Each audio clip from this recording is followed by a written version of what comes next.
Welcome to another Northern Monkeys datasheet review. This time we're looking at the Heavy Intercessor squad. So I believe the Heavy Intercessors debuted alongside the Flayed ones in a Kill Team box. Some very cool art here and showing how these guys are kind of the massive, bulkier version to the Intercessors. Just supposed to be a tough battle line that shrugs off enemy fire and marches forward.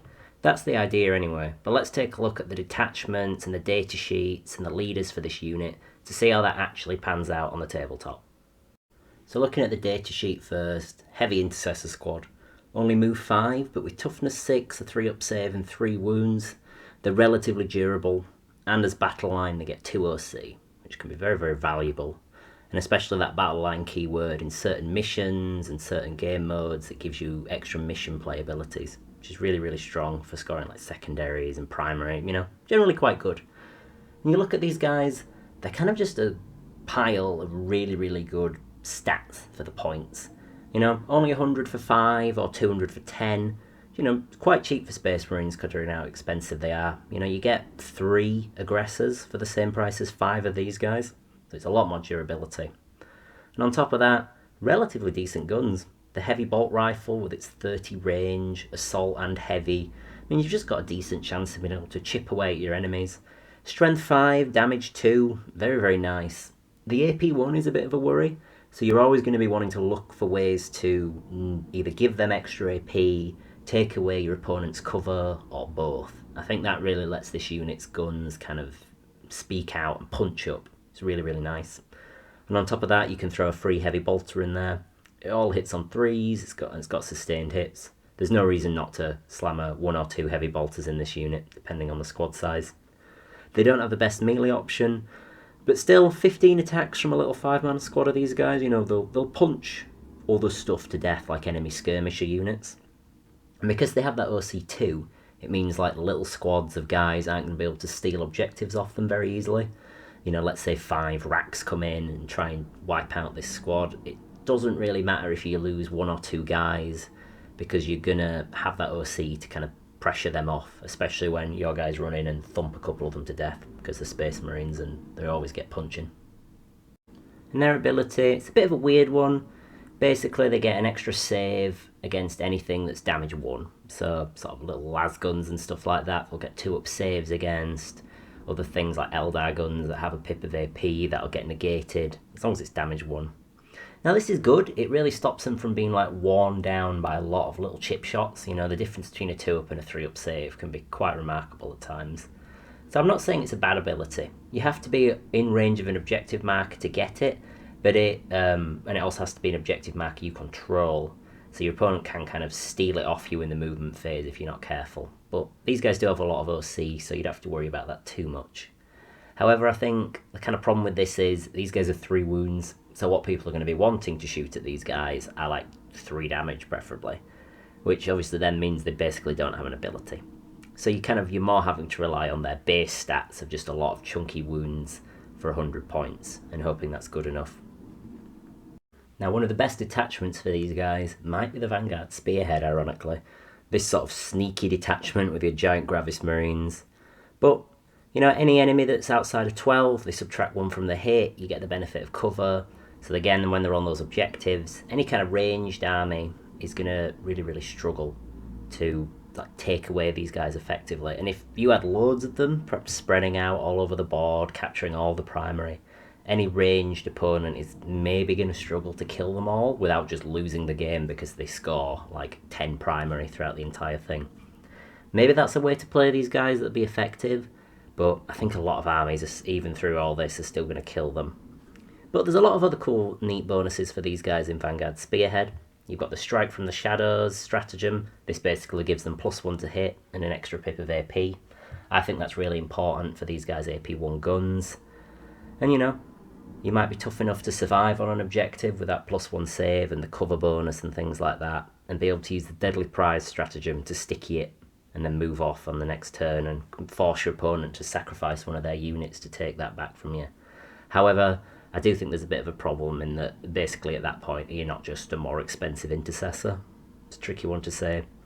And of course, if you're trying to run these guys in a big 10-man brick, then Calculated Feint, which lets you move after your opponent has declared a charge against you, is really, really nice for stopping you from getting tied up, because one of the big weaknesses of these guys is they have no special weapons, so they're a bit rubbish in close combat. And of course, we do have Gladius Task Force, always a great detachment for almost anything in the Space Marine army. With the Doctrine to give you fall back and shoot, that's really, really key for stopping these from getting tied up and keeping on getting the most out of their firepower, so that's really, really nice. You can also use the Storm of Fire stratagem, which gives you ignores cover, which is great if you have AP 1, and also it gives you +1 AP if you're in the Devastator Doctrine. Really, really good for suddenly all these guys' guns being AP 2, ignores cover. They'll actually really start doing damage to enemy elite infantry. You know, you start getting a lot of shots, and once you stack over moment on there and different benefits from leaders, it can be really, really good.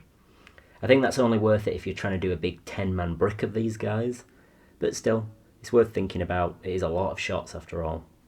And maybe Fire Discipline enhancement. This is really, really strong. It basically gives them sustained hits and reroll on their advance rolls. You know, they've got assault guns anyway, so why not get that little bit of synergy out of rerolling their advances. But the sustained hits is really, really nice, especially if you're sort of trying to synergize it with other leaders for this squad that we'll talk about later. And last detachment that I want to talk about is Anvil Siege Force. Now this, in theory, is the perfect detachment for these guys. You know, they're a very Imperial Fists, like coded unit with a big, heavy, defensive guys. And they've got heavy on every single ranged weapon that they have, which means you can get the most out of the detachment ability to basically, if you stand still, you get +1 to hit and +1 to wound. Should be great, you know, really, really strong. But unfortunately, Anvil Siege Force has just never really clicked, I think, as a Space Marine kind of army. I've never seen anyone do well with it from memory, even though it is quite cool. Now, there's a few cool things in there that do work for the Gravis guys. So we've got Stoic Defender enhancement. This base gives you a 6-up feel no pain.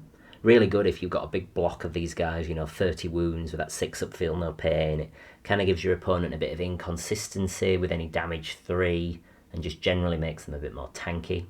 And then of course you've got Architect of War. This is another enhancement that lets them ignore cover. Really, really potent on all those AP1 weapons. Just keeps them like chipping away at the enemy at a decent rate. So that's a nice one to be able to have. And you do also get the Hail of Vengeance. This basically, when you're shot at, you get to shoot back. Really, really good. And just, you know, this got a big squad of these guys. You only lose 1 or 2 to some enemy shooting. You just get to blast back. Really, really strong. And as well, you've got the No Threat Too Great stratagem, which gives you reroll to wounds against vehicles and monsters. Great for those Strength 5 guns. You know, it gets the most out of their damage and can really, really just let you punch up. However, I think there's a bit of a problem in these two. And that issue is, if you're shooting at these big monsters and vehicles, you're still only AP 1. So if they've got a 2-up save, you really might be just bouncing off them, even if you do have ignores cover. So it's a lot of investment. And of course, all of these stratagems, they're all eating into your command points. So are you really going to have like enough to keep like fueling this unit? Especially because Armour of Contempt is going to be quite important on them. So maybe you need a captain to make them work. Oh, it's just a tricky one. Maybe in like more casual games you could actually like get some real scary value out of these guys in Anvil Siege Force. Who knows? And they do have some cool tricks in there. So Rigid Discipline, this basically lets you make a fallback move as long as you're going onto an objective or your deployment zone. This basically has 2 things: as acts as a fallback, shoot and charge, since you'll start your turn out of combat, but also it basically lets you stand still, which then means that, because you're going to be quite close to the enemy, so you'll be able to get your shots off, and this means you'll trigger that +1 to wound from the detachment roll, which is quite strong. And as well as that, there's the Battle Drill Recall stratagem. Now this gives you basically sustained hits, and if you've stood still, which you could do, say, with Rigid Discipline, presuming you haven't lost too many unit guys out of this tough unit, then you get those sustained hits on 5s. So this might be really worth it, especially if you can get access to lethal hits. And you can do that quite easily with the Apothecary biologis. Not quite as cheap as he once was, you know, some shenanigans he was pulling off with Ultramarines kind of led to his points, I think, going up by about 50%. But still, he gives you those lethal hits, so maybe in Anvil Siege Force you can get those going off on 5s as well. Might be quite strong with this squad, especially if you've got ways to ignore cover and the like. Now this guy's main role though, again, it's those lethal hits. He can potentially give an OC boost if his squad kills something in combat, I mean, you never know, a big unit of heavy intercessors with a character could probably just club something to death with their gun butts. You know, it's not impossible. Still Space Marines at the end of the day. But it's a little harder to get that OC bonus. But if you do, even the sort of remnants of like 2 or 3 guys alongside the Apothecary biologis can be a lot of OC for your opponent to have to deal with. But I think, aside from the lethal hits, the real strength of the Apothecary is the fact that he can bring an enhancement alongside an epic hero, which is really, really nice for trying to, like, if you're trying to double down and invest in this unit. Now, I just want to say, before we talk about those epic heroes, I do think you could put Calgar with this unit, and maybe it'd be quite good, but I just think there's better places for Calgar. If you want something cheap and durable to put Calgar in, you get Company of Heroes. If you want something with a bit more shooty power, you maybe go for Eradicators. I just don't think that heavy intercessors are an optimal choice for the guy. But speaking of optimal choices, Ironfather feirros. Absolutely fantastic in heavy intercessors. Now, this guy's a bit of a beast with 2 up save and 6 wounds, relatively durable, and he gives his entire unit a 5 up feel no pain.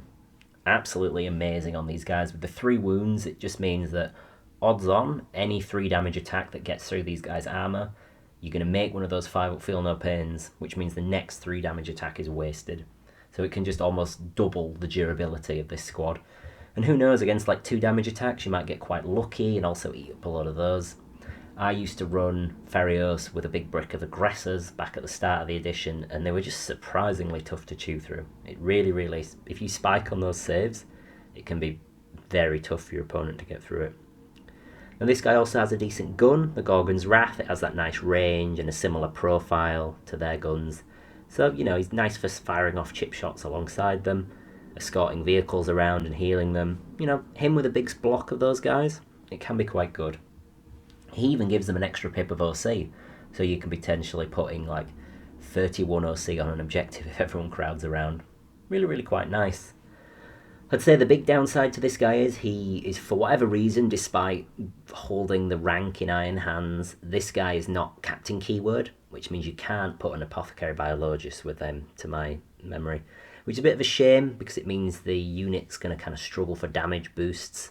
I always found you needed to, if you were going to invest big in this squad, it needed to be in feirros in a detachment that gives you some kind of range shooting buff, like the Strike from the Shadows, or Gladius' Storm of Fire. Otherwise your guns just couldn't quite do enough damage without getting Ignore's cover or extra AP. But who knows, this guy might be really, really good with a big squad of them. So it's just a lot of wounds to have to chew through with that 5 up. And on top of that, there's the new Iron Hands character coming out. If he gives a bit of life to the Terminators, you might be looking at a seriously strong Marine component. Looking at the Gravis captain here as well, 80 points. If you're looking for a solid leader who gives the squad a bit of melee threat and can carry an enhancement, he's really your man. You can put him and an Apothecary biologis in the squad.